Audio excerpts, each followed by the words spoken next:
It's one of those life admin things that I constantly put off. No, I'm not talking about switching my car insurance or fixing the dripping tap in my bathroom. I am in fact referring to getting my crystal ball fixed. I'll be honest, it's not worked once since I bought it from the toothless bloke at the car boot sale. He drove a battered Ford Escort RS Turbo, which he claimed could outrun any police car and be driven underwater. He seemed totally legit. Of course, I'd argue now that buying this hefty crystal ball, which is more like a huge lump of glass, probably wasn't my wisest investment. Still, it'd come in handy right now if it had worked. Why? Well, whenever I get asked about the future trends of mountain biking, I have to do quite a bit of head scratching.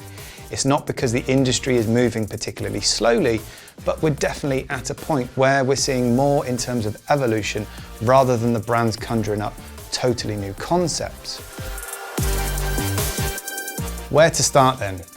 The lighter e-mountain bike thing seems to be building pace thanks to the likes of Orbea's Rise and Specialized Levo and Kenevo SLs. I've a feeling we'll be seeing more bikes similar to these over the coming months, which is a real plus if you're looking for a bit of assistance when it comes to riding up the hills, but want your bike to retain that regular bike feel on the way back down. But for me, as a father of two, one of the most exciting trends for 2022 has to be just how good kids' kit and bikes are getting. While the likes of shoe brand 510 have catered to smaller humans for some time now, it seems like a number of other brands are keen to ensure the future of the sport is properly taken care of. At the most recent Eurobike show, we saw the new Schwalbe Big Betty tyre, which they're now offering in both 20 and 24-inch sizes, while RST launched a fork called the Beast to fit 24-inch wheels. Urge Helmets unveiled their new Delta full face lid in 2 youth sizes, which packed all the same tech as their adult lids. And more recently, Specialized launched their totally overhauled range of Rip Rock kids bikes. These mini trail machines have been designed for kids from 4 to 12 years of age, and compared to the outgoing Rip Rock models, feature slacker head angles, shorter chainstays and stack heights. The 20 and 24-inch standard bikes both come with a rigid fork, while the top-end Expert gets a 100mm travel Manitou suspension fork. As I said, these are just some examples to illustrate how good things are getting if you're a pint-sized shredder, and there's loads more out there if you get Googling. Naturally, with the demand on the bike industry as it is right now, it may be some time until we actually see what comes of all of this.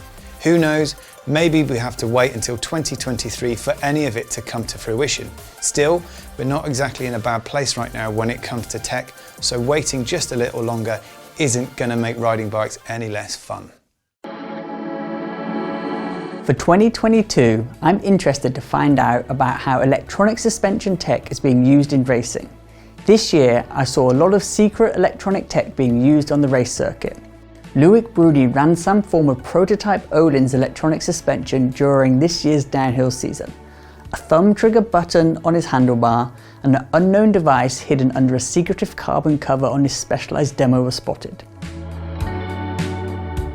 Miriam Nicole and Greg Minard's bikes raced at Lenzerheide World Cup had Fox electronics attached to their rear shocks labelled Live Valve.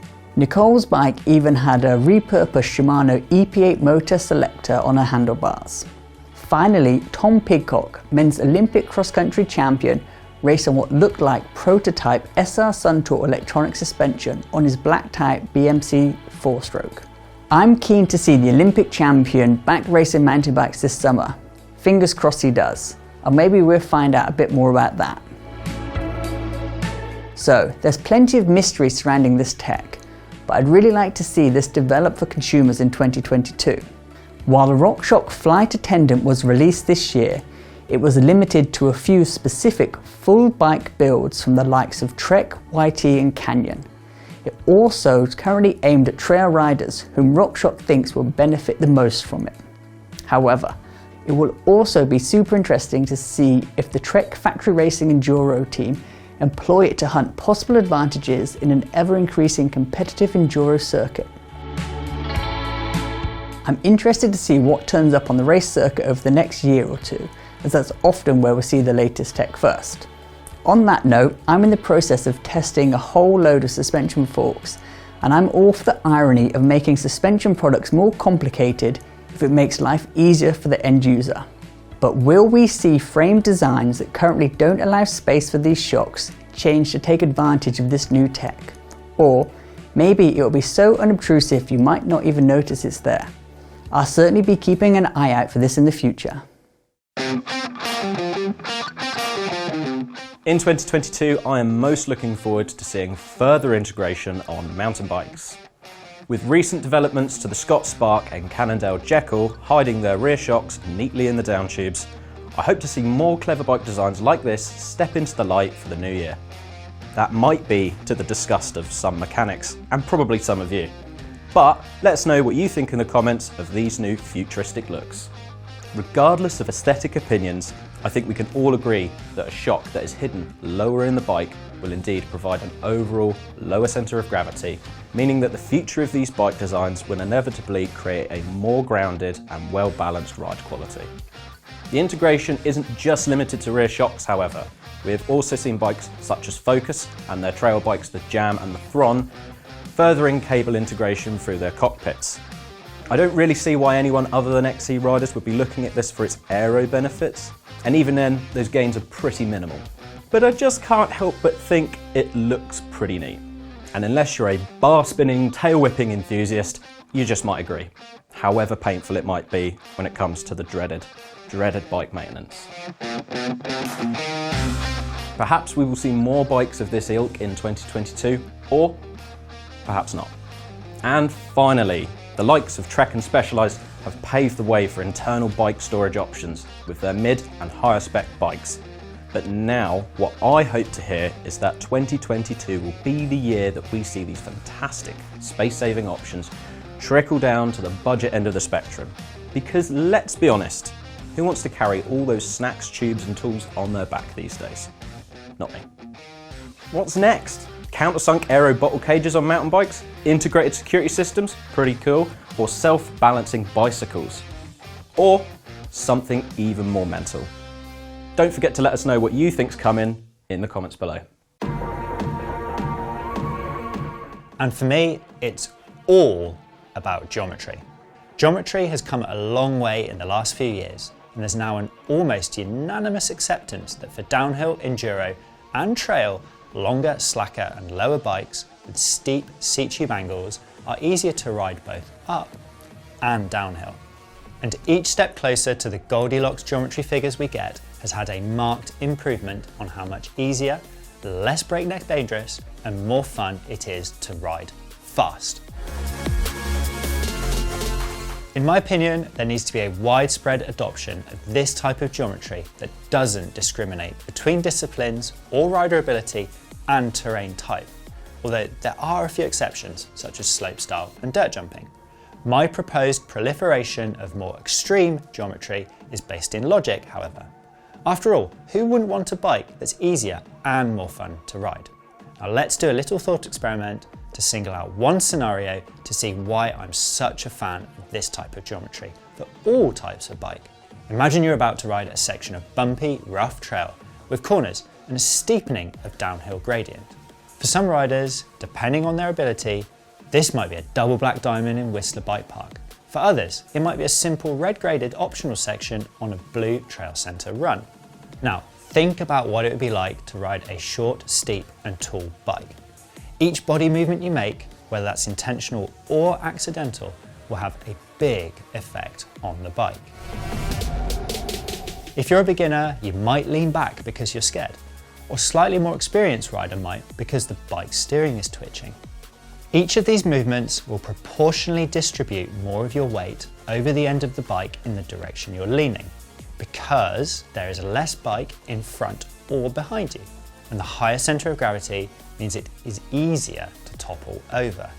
Not only does this mean the central sweet spot of where your weight should be is smaller and therefore harder to find and maintain, it also means that your body is working against the bike, pulling it in all sorts of directions. Now imagine you're riding the same section of trail on a longer bike with a lower bottom bracket and a slacker head angle. In this case, a beginner might still lean back because they're scared, but because there's so much more bike behind them and in front of them, their weight is going to have less of an effect on its chassis, and they will, relatively speaking, remain closer to its centre.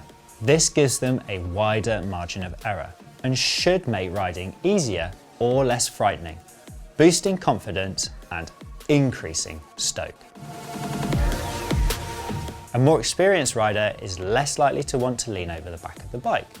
Its steering won't become twitchy as easily because there is plenty of bike in front of them. Weighting the front wheel doesn't feel as perilous.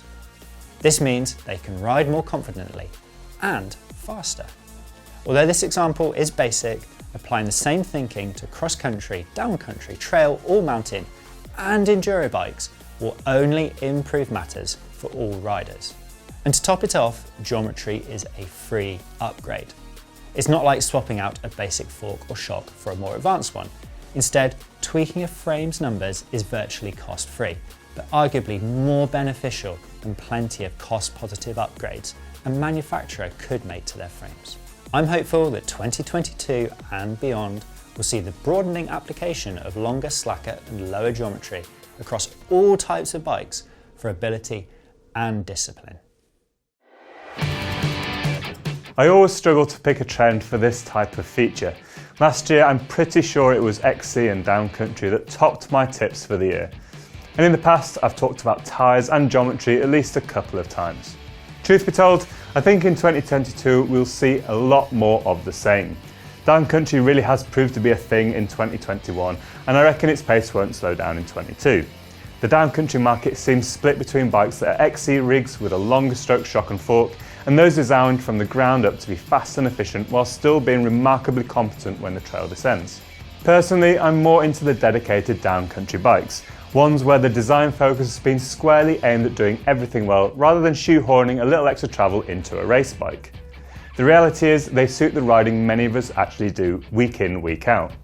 With ever stouter yet light forks such as the RockShox Sid and Fox 34 and surprisingly effective tyres from Maxxis and Schwalbe, I'm looking at you Recon and Wicked Will, a bike with 115 to 120mm of travel and genuinely decent geometry is going to handle the bulk of what a UK trail can throw at it. Truth be told though, 2021 has been a torrid year for the bike industry and consumers alike. Massive growth in demand, the impact of COVID on manufacturing globally, supply chain issues, Brexit and increasing costs of materials has made it a tough space. Getting hold of bikes and components, whether you're a punter or a brand, has been challenging on an unprecedented level. Sadly, I don't think things are going to significantly change in 2022. It's likely that the OEMs will still be suffering from manufacturing delays, the price of raw materials is unlikely to decrease, and shipping delays aren't going to solve themselves overnight. In the UK, we're still getting to grips with the impact of Brexit too. So my second trend for 2022 is that things are going to remain difficult. Order books will take months to clear, bikes are going to continue to seem expensive, and deals will be thin on the ground. Brands which used to be synonymous with value may align pricing with their more traditional counterparts. Roll on 2023.